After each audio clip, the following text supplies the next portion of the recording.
اگه سرامیک خونمون نجس شده باشه، مثلا یه قطره خون افتاده باشه، چطور با آب قلیل اون رو پاک بکنیم؟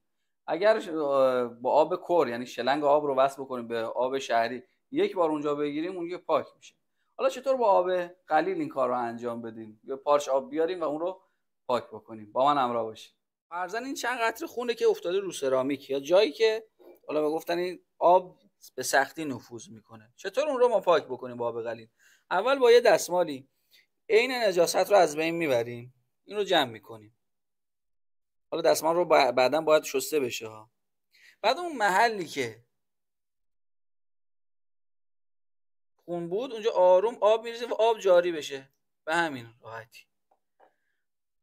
بعد با یه دستمال پاک دیگه اون آب رو از اونجا